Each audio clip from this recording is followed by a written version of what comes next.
Welcome to Libyth. I'm glad you're here. This week we are in Edo period Japan with the Bushido Shoshinshu, the Code of the Samurai. Today we look at how the text is built, the shape of its argument, and what that shape reveals. Yesterday, we read the Bushido Shoshinshu in full. Today I want to step back from the content and look at the architecture. Not what the text says, but how it says it, what choices Shigesuke made in organizing this material, and what those choices reveal about the kind of document this actually is. Because understanding how the Bushido Shoshinshu is built is the first step toward understanding what it is really doing, which is not quite the same as what it presents itself as doing. Begin with the most basic question. What kind of text is the Bushido Shoshinshu? The title tells you. It is a Shoshinshu, a collection for beginners. Not a philosophical treatise, not a personal confession, not a historical chronicle. A manual. A practical guide. Its intended reader is a young samurai who has not yet fully internalized the standards of the class he belongs to, and who needs specific, actionable guidance on how to conduct himself across the full range of situations his role will require him to navigate. That framing beginner's guide is decisive. Manuals choose a logic. They assume ignorance and shape a ladder of learning. Shigesuke writes as a teacher who must move a novice from principle to practice without leaving gaps where misreading can creep in. He dresses abstract claims in precise gesture, not merely be loyal, but how to bow, how to speak, how to keep accounts, how to refuse a bribe, how to see death without theatrics. The book I've been working from spends a lot of time showing how those same virtues, rectitude, courage, benevolence, politeness, veracity, honor, loyalty, are not ornaments but tools to be taught, trained, rehearsed. That's why the manual tone matters. When a text is aimed at beginners, it has to translate code into habit. If you look closely at the Shoshinshu, you see it built in 3 broad tiers, each one feeding the next. The first tier is existential, the samurai's relationship to death, the single premise that grounds everything else. The second tier is professional, loyalty to lord, duty in office, conduct in crisis and in war.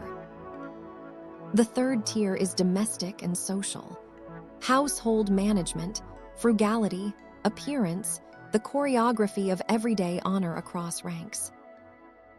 The sequence feels like a legal syllogism. Accept death as the horizon, and so you will be able to choose rightly in public duty, and so you will order your private life accordingly. And it's no accident that Shigesuke arranges matters that way. That ordering mirrors older formulations of Bushido described in the ethical survey we used.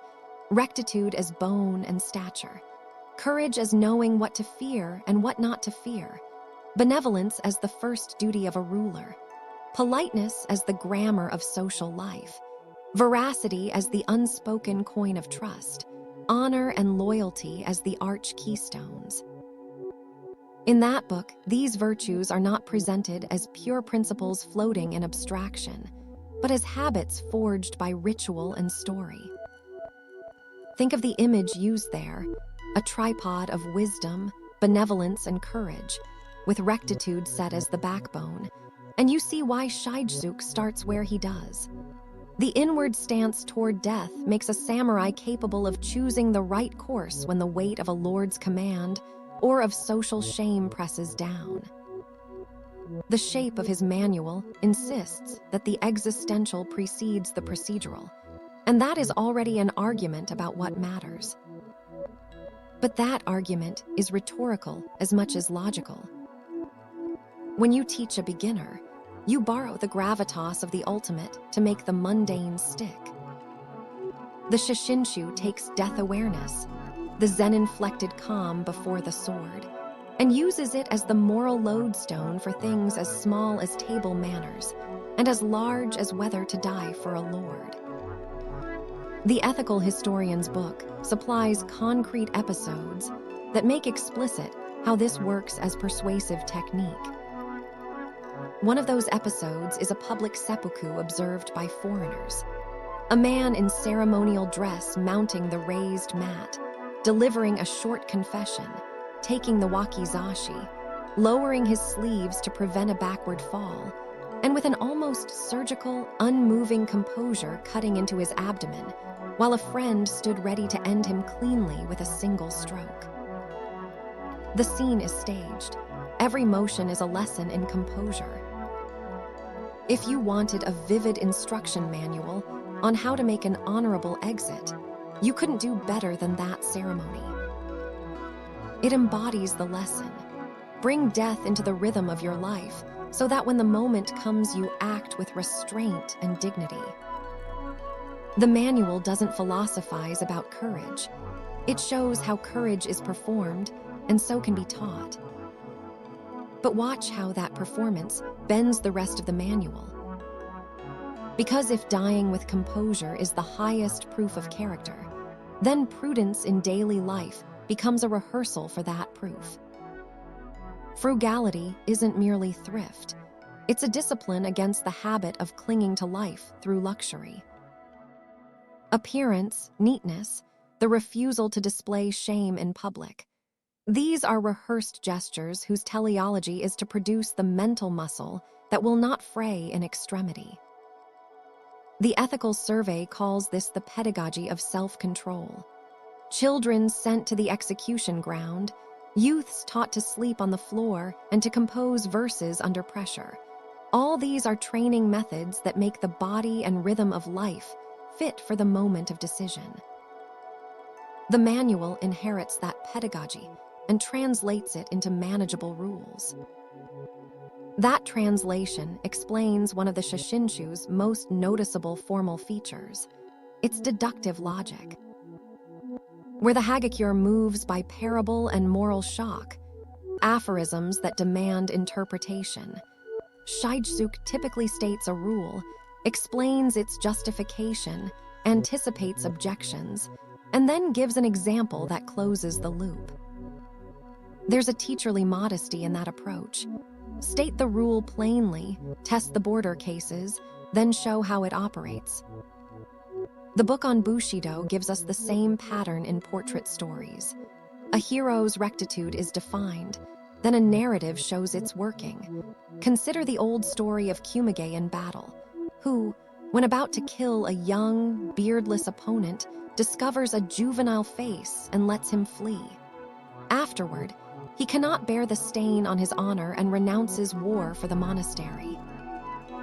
The story translates rectitude into a decision, then into consequences. Shigesuke follows that move. He will tell you not only that frugality is required, but why a lord's stipend is a moral, not merely material, test. He will anticipate the objection that high rank needs different rules, and he will answer with proportional logic and with a concrete case that makes the principle live.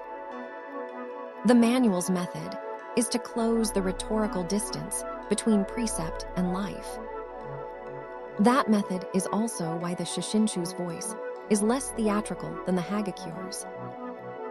Tsunetomo wrote like a zealot, pushing virtues to their sharpening point.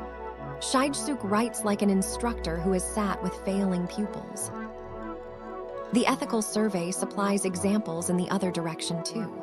Samurai who used wounds, poems, and ritual to convert wild courage into gentleness. The warrior who composes a verse on the battlefield. The lord who orders salt sent to an enemy's province because he fights with sword, not with starvation. Stories of mercy to the captured. And those examples show that Bushido as lived had a range. Shigesuke's manual chooses the center of that range. He sanctions courage but rejects bravado. He praises seppuku as a solemn institution but warns against its cheapening. He promises honor but warns about its morbid turns. The text's architecture, its movement from principle to practice and from public duty to private habit, is built to teach judgment, not to canonize fanaticism. Tone matters here because form and voice are inseparable.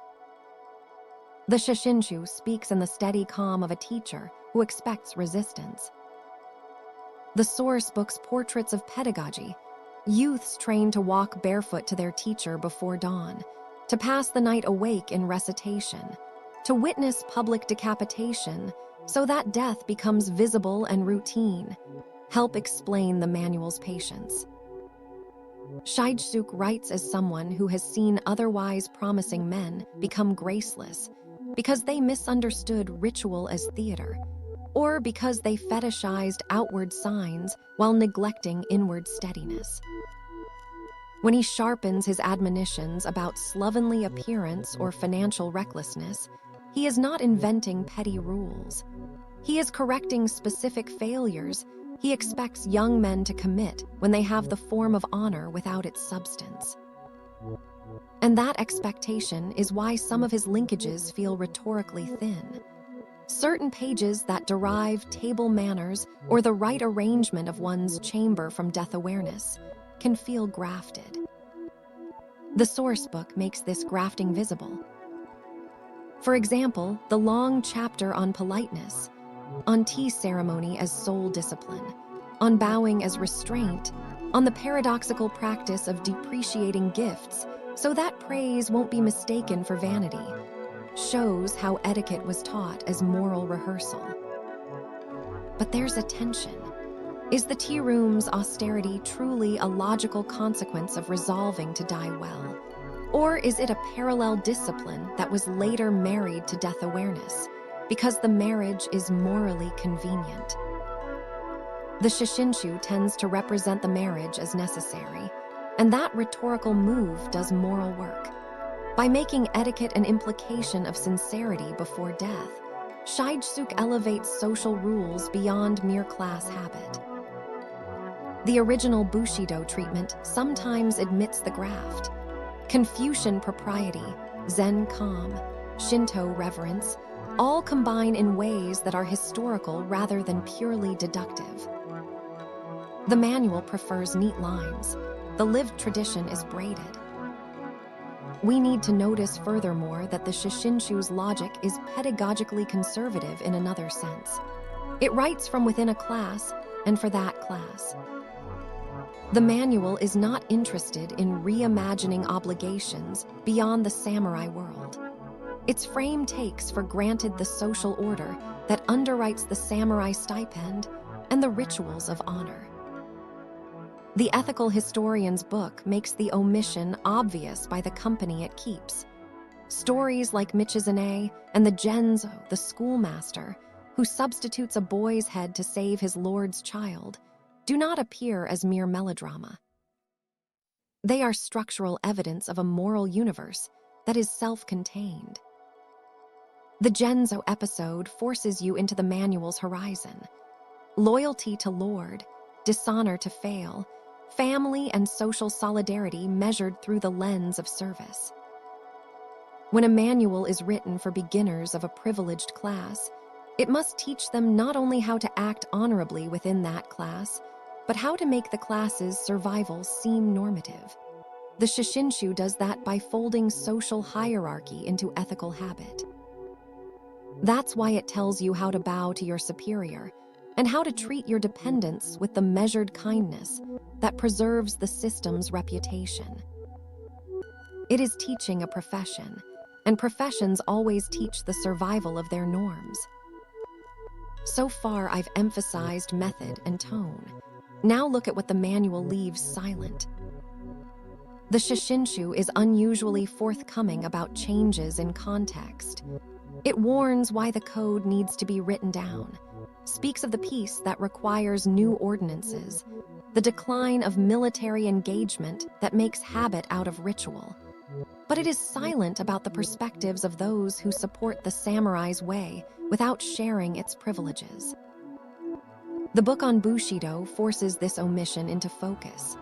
It devotes chapters to how merchants were stigmatized, how merchants developed their own internal codes precisely because the samurai scorned commerce, and how that scorn later became a practical problem when samurai were displaced from stipends into trade and failed miserably. Those are not edge cases. They show that when a manual structures an ethic around death and honor, it sometimes fails to account for the economic foundations that make honor possible in the first place. Shigesuke anticipates threats to the code: decadence, luxury, the slippage of martial character into softness. And he prescribes frugality and training. But he does not build into his manual an account of what the samurai owes to the rice farmers or the artisans whose labor underwrites the class. In that omission, the Shoshinshu is a revealing political document. There's a way to see this as neither mere hypocrisy nor simple blindness. Manuals always work to stabilize a profession. If the samurai is to be a profession whose badge is honor, then the manual's task is to make citizens of novices who will perform the profession while preserving its dignity. But there's a cost. A manual's beneficent aim to produce reliable conduct can turn into a defensive rhetorical strategy that sacralizes conventions. A lesson from the sourcebook is that Bushido was fed from multiple streams. Zen gave calm and acceptance of death. Shinto gave loyalty and reverence to emperor and ancestors. Confucianism gave the grammar of duty. And that mixture both fertilized noble virtues and made them sticky. Shigesuke's systematic outline is an attempt to keep those virtues usable in a peaceful age. Death awareness as existential anchor, professional obligations as the skeleton, domestic austerities as training. All of it designed to prevent the virtues from calcifying into mere display. The manual's architecture, therefore, is not only explanatory, it is remedial. It's an attempt to keep a craft alive by reteaching its basics.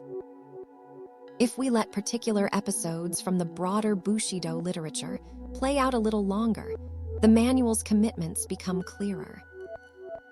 Take seppuku, the ceremonialized suicide. In the book, we read a slow-motion account of a public seppuku, the ritual steps, the kaishaku who finishes the act, the precise way sleeves are tucked, the way the condemned speaks a brief confession. That scene is, in effect, a living diagram of Shigesuke's pedagogy. It reduces the chaos of passion to a movement that can be practiced and learned. But the book also gives us the darker counterpoint. Youngsters who rush to self-destruction for flimsy motives, households that train daughters to know precisely where to cut, families that stage vicarious deaths to preserve a lord's honor. These contrasting narratives show why the manual is cautious. It wants the right to remain a corrective for sincere failure, not a fashion for rashness. You sense the teacher's hand in Shigesuke. He will tell you the place of seppuku, and he will warn you why it is neither to be courted nor lightly imposed. The manual's architecture manages that tension by setting bright, clear limits. Or take loyalty. The Genzo Michizane episode is as instructive as any legal maxim because it dramatizes an impossible choice, family sacrifice to save a lord, and makes the listener live the logic of feudal fidelity. Shigesuke's manual can then do what a story cannot. It can translate that impossible choice into rules about when to intervene, when to obey, when to persuade a superior of error, and when to perform a symbolic act of atonement. The manual's stepwise logic is a way of domesticating the heroic narrative so that a beginner does not mistake melodrama for moral practice. That same domesticating impulse shows in the manual's long attention to politeness and discipline. The tea ceremony is not merely aesthetic, but rehearsal. The rules of gift-giving are not mere manners, but exercises in humility and the denial of ostentation. Polite depreciation of a present converses with the ideal of inward sincerity. Those are practical translations of big virtues into everyday tasks. Two more things the manual's shape reveals. First, its emphasis on limits. Shigesuke repeatedly checks himself. Frugality must not become miserliness. Loyalty must not become sycophancy. Courage must not confuse rashness with valor. The broader Bushido literature helps us see why that insistence is necessary. The samurai code carries the risk of ossifying into show or indulging in violent honor culture. Manuals that teach a profession must therefore contain warnings about abuse and a taxonomy of vices that resembles the therapist's inventory. Shigesuke is pedagogical where others are prophetic because he wants a usable ethic. Second, the manual's silence about non-samurai voices is itself a lesson in political framing. In teaching a class to preserve itself, the manual excludes the larger political economy that sustains it. That silence opens the next question the Shoshinshu cannot fully answer on its own. What becomes of a martial ethic when the social soil shifts? The answer is partly in the same long survey. Bushido survives by migrating from institution to habit. The book's final chapters track that migration, how a knightly spirit filters into national manners, into politeness, into ways of training children, into the aesthetics of the tea room and the piety of sword-making. And in doing so, it explains why Shigesuke's manual matters even when feudal stipends vanish. Manuals train dispositions. Dispositions outlive fiefs.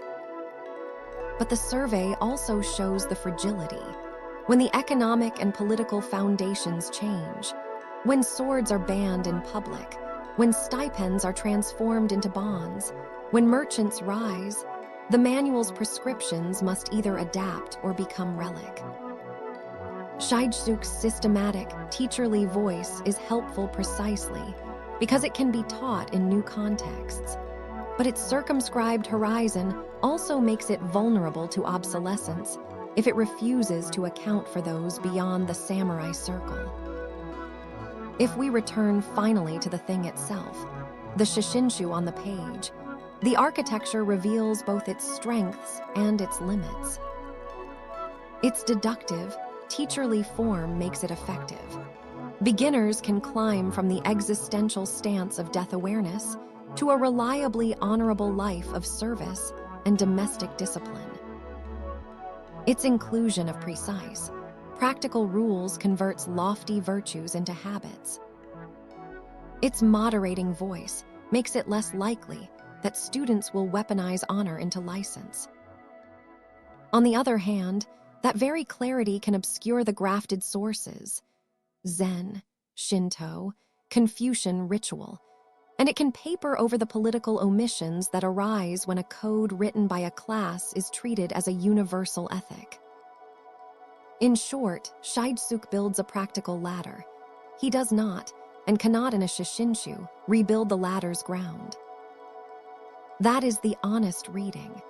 The Shoshinshu is a manual with moral seriousness and rhetorical intent, a teacher's book that translates a centuries-old martial grammar into habits for a peaceful age. It tells you how to bow, how to be brave without vanity, how to be frugal without meanness, how to hold your tongue and yet be true, and it teaches these as interlocked procedures rather than as isolated virtues. Understanding that architecture is the first necessary step before we ask whether the code should travel beyond the class that produced it, or whether its prescriptions should be adapted in a modern polity where merchants have power and citizens are not born into fixed estates. Tomorrow we turn to the characters, the figures in and behind the Bushido Shoshinshu, and what they reveal about the text and the world that produced it. If you want to follow the whole journey, subscribe. A new book every week. That's all for today on Libyth. At least we try.